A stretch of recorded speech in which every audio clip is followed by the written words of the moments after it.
Okay, in the last class we have discussed the poem Rain on the Roof. Okay, बेटा इस poem में हम लोगों ने इसका मैसेज, इसका इम्प्लाइड मीनिंग और इसके लिटरल मीनिंग इन सब पे अपन लोगों ने डिस्कस कर लिया था। अब हम लोग नेक्स्ट, मैंने आपसे कहा था that in the next one class we will discuss the questions and explanation of the poem. बेटा देखो, मैं आपको दोनों पॉइंट ऑफ व्यू समझा देता हूं एक बार थोड़ा सा। According to RBSE and CBSE, CBSE के अकॉर्डिंग क्या किस तरीके से क्वेश्चन पूछते हैं और आरबीएसई के अकॉर्डिंग किस तरीके से क्वेश्चन पूछते हैं। देखो बेटा, सीबीएसई में जो ये आरबीएसई सॉरी, ओके, मैं आपको थोड़ा सा यहाँ पे एक्सप्लेन कर देता हूं। देखो देखो बेटा, जो क्वेश्चंस होते हैं, टेक्सचुअल क्वेश्चंस होते हैं, वो तो दोनों में सेम आते हैं। ठीक है, ये क्वेश्चन तो दोनों में सेम आएंगे। और आपका जो एक्सप्लेनेशन वाला मैटर है, ये यहां पर थोड़ा सा डिफरेंट हो जाता है। अब डिफरेंट क्या होता है अकॉर्डिंग टू सीबीएसई, यहां पर जो आपका क्लास 11th 12th में जो पैटर्न चल रहा ना अभी, उस पैटर्न से क्वेश्चन बनते हैं। और यहां पर आपका 9th और 10th के लिए, ओके, यहां पर आरबीएसई में एक थोड़ा सा पैटर्न अलग अपना रखा है। वो पैटर्न क्या है मैं आपको समझा देता हूं। यहां पर आरबीएसई में तो आपसे पूछता है एक्सप्लेनेशन के क्वेश्चंस, ठीक है, और यहां पर पूछता है आपका पैराफ्रेज के अकॉर्डिंग। पैराफ्रेज के अकॉर्डिंग क्वेश्चंस किस तरीके से पूछता है, मतलब आपको एक स्टेंजा दे देगा, दोनों ही सिचुएशन में आपको स्टेंजा देगा। और यहां पर सीबीएसई वाले पैटर्न में तो यहां पर जो आपका स्टेंजा दिया है, उस स्टेंजा के बेसिस पर, उस स्टेंजा के बेसिस पर आपको क्वेश्चंस पूछेगा। जैसे क्वेश्चन नंबर 1 कर दिया, क्वेश्चन नंबर 2 कर दिया, क्वेश्चन नंबर 3 कर दिया।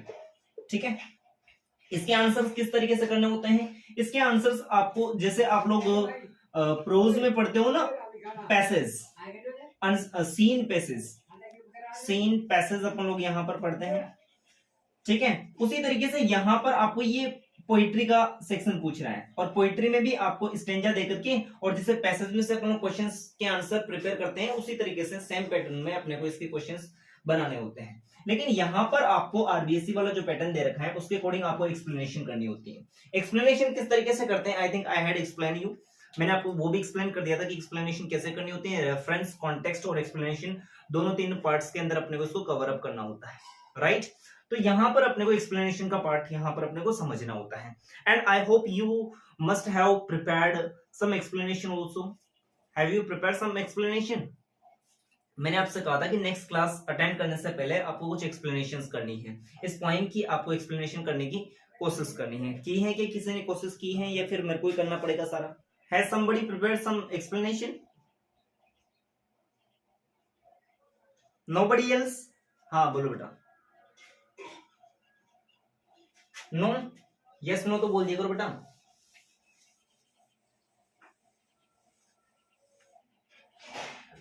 ओके लिसन, स्टेंजा 1 अपन लोग यहां पे कवर करते हैं। ओके, स्टेंजा फर्स्ट कहां से कहां तक है अपना?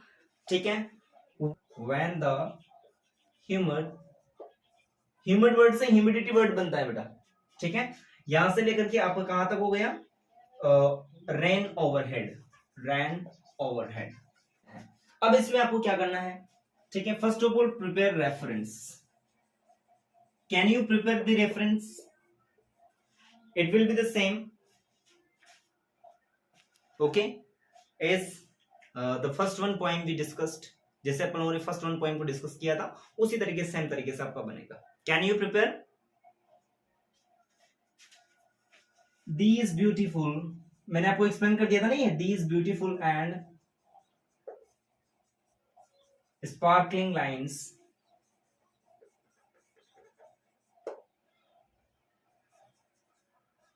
have been taken from the poem what is the name of the poem?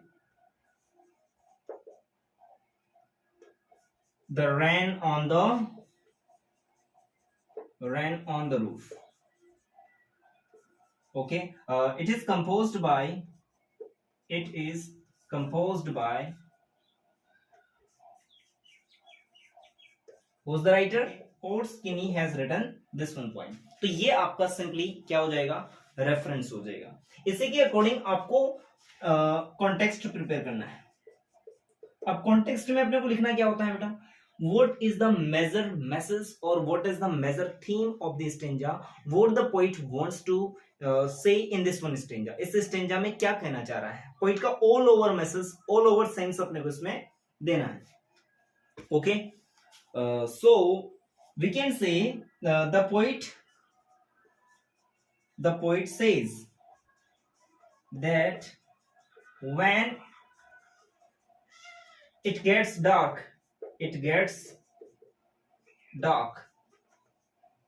और या फिर इसका मीनिंग में इस तरीके से भी ले सकता हूं, और डार्क क्लाउड्स, क्या क्लियर नहीं है बेटा,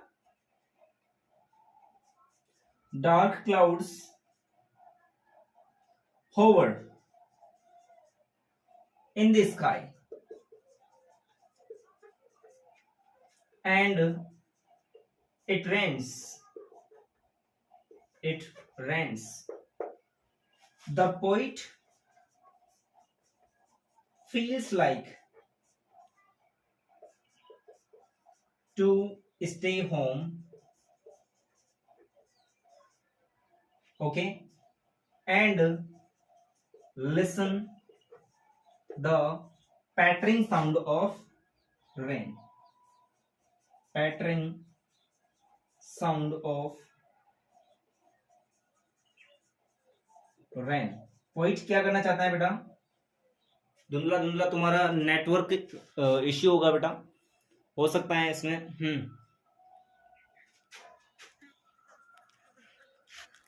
क्लियर नहीं आ रहा, सबके नहीं आ रहा. इट्स नॉट पॉसिबल गाइस, ये तो पॉसिबल नहीं है बेटा.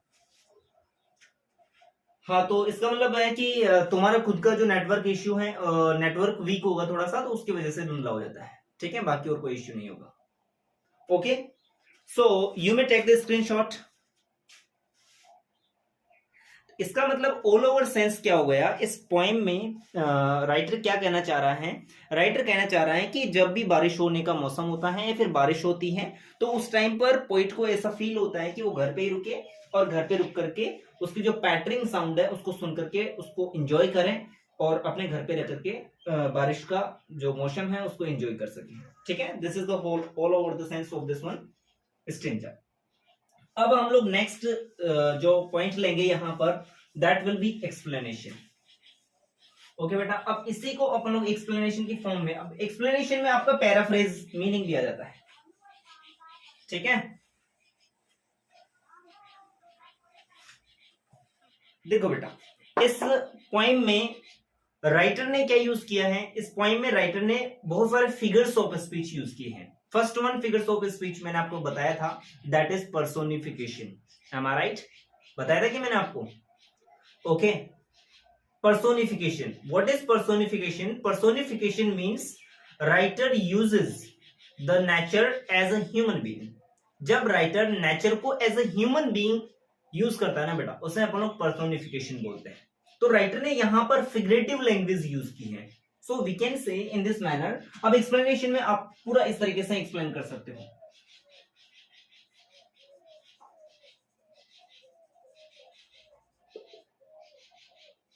इसमें क्या बता सकते हो आप, अब इसकी लैंग्वेज कैसी है, फिगरेटिव है.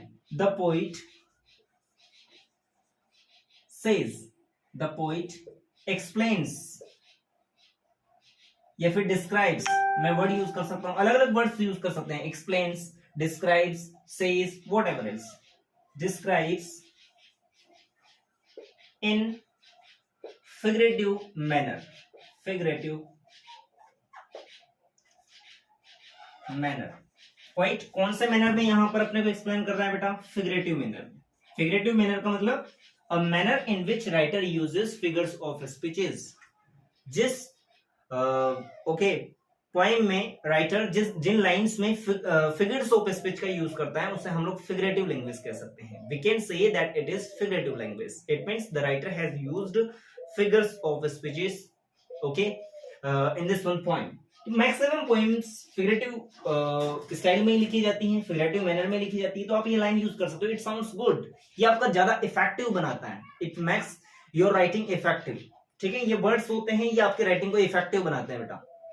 ठीक है, और मार्क्स इसी चीज के मिलते हैं अपने को. Okay, so the poet describes in figurative manner. He says, मैं कह सकता हूं, ही सेज भी कह सकता हूं, यस भी कह सकता हूं. He says that when the clouds hover in the sky. अब देखो वही लाइंस में यूज कर रहा हूं जो कॉन्टेक्स्ट में यूज की थी. In the sky and it gets dark, लेकिन थोड़ा सा मैंने चेंज कर दिया. And it gets dark.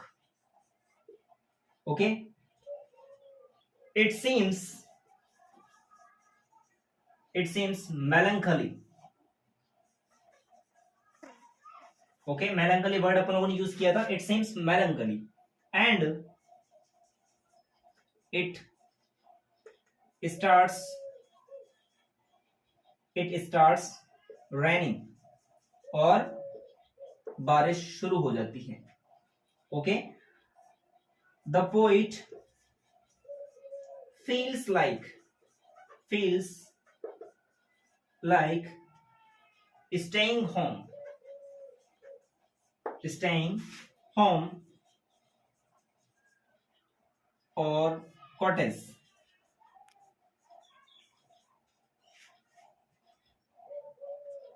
And feel pleasure.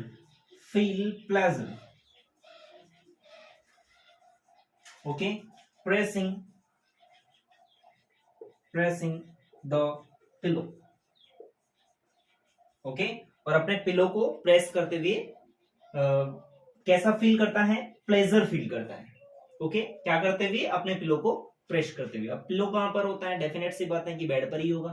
ठीक है, फिर नेक्स्ट लाइन में राइटर क्या कहना चाहता है, और वहां पर बड़े बड़े वो क्या करना चाहता है? वहां पर रुक करके, घर पे रुक करके अपने पिलो को प्रेस करते हुए क्या करना चाहता है वो? He wants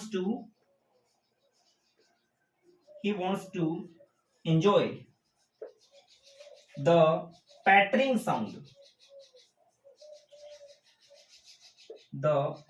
sound of rain. What happened? Why did you open the mic? Mic क्यों ओपन किया है बेटा? Is there any problem? Okay, so now it must be clear for you. ये क्लियर होगा आपका? Okay everybody, so let's move forward. आगे बढ़े. तो इस तरीके से आपको, जैसे मैंने स्टैंजा 1 एक्सप्लेन किया है, इस in the same manner you are going to explain the rest of the stanzas. Blur आ रहा है बेबी? बेटा मैंने ब्लर के लिए आपको बता दिया. What is the problem? The problem is of your on network issue. Okay, आपका खुद का नेटवर्क इश्यू जब होता है तो ब्लर हो जाता है, बाकी और कोई प्रॉब्लम नहीं है. आप अपना नेटवर्क ओके अच्छे ऐसे जगह पर बैठ कर क्लास अटेंड कीजिएगा जहां पर आपको नेटवर्क अच्छी तरीके से अवेलेबल हो. ठीक है, नहीं तो फिर ब्लर हो जाता है. ब्लर होने का एक ही रीजन होता है, that I have told you. ठीक है, बाकी और कोई रीजन नहीं है इस चीज का. मेरी तरफ से अगर नेटवर्क इश्यू होता है तो फिर उसमें वॉइस भी कटेगी, आपको ब्लर भी आएगा, और ये जो है थोड़ा सा अटक अटक करके चलेगा आपका वीडियो. ओके, वो मेरी तरफ से नेटवर्क इश्यू होगा. अदरवाइज अगर ये ब्लर होता है that is your network issue. ठीक है, चलो you may take the screenshot. Okay guys, चलो अब इसके क्वेश्चंस डिस्कस कर लेते हैं अपन लोग. देखो एक्सप्लेनेशन अब आप लोग इसी मैनर में, इसी तरीके से आपको करना क्या है, मैं आपको फिर से एक बार बता देता हूं कि आपको एक्सप्लेनेशन करनी कैसे होती है. रेफरेंस आपका सबका सेम रहेगा. कॉन्टेक्स्ट में all over the stanza. For example आपके पास में बुक है, इस बुक में आपके पास में 3 स्टैंजास हैं. तो फर्स्ट स्टैंजा में मैन मैसेज क्या दे रहा है, मैन थॉट्स क्या है राइटर के, या फिर मैन थीम क्या है इस स्टैंजा की. इस पर्टिकुलर स्टैंजा की बात करेंगे, ऑल ओवर पोएम की थीम की बात अपन लोग नहीं करेंगे. Okay, we will not talk about the all over the theme of the poem. Okay, we won't go for that, हम लोग उसके लिए नहीं जाएंगे। हम लोगों को पढ़ना क्या है, इस पर्टिकुलर स्टेंजा का मीनिंग पढ़ना है, इसके अकॉर्डिंग ही आपको अपना कॉन्टेक्स्ट प्रिपेयर करना है। नेक्स्ट वन, जब आप एक्सप्लेनेशन करते हो तो उसमें आपका पूरा paraphrase line to line meaning आपको अपनी लैंग्वेज में, ठीक है, ये it is written in poetic style, you are going to write in prose style और I can say grammatical manner, आपको ग्रामेटिकल मैनर फॉलो करना है। पोइम में कभी भी ग्रामर फॉलो नहीं होती है बेटा, इसमें पोएटिक स्टाइल फॉलो होती है, ये स्पेशल राइट्स होते हैं पोइट्स के पास में होते हैं, मैंने आपको कई बार बताया है, ठीक है। तो यहां पर आपकी जो राइटिंग स्टाइल है वो पोएटिक स्टाइल है, आपको अब इस पोएटिक स्टाइल को चेंज करना है, किसमें चेंज करना है, आपको इसको चेंज करना है आपकी ग्रामेटिकल स्टाइल में, और मैं कह सकता हूं प्रोज स्टाइल में आपको इसको चेंज करके लिखना होता है। क्लियर?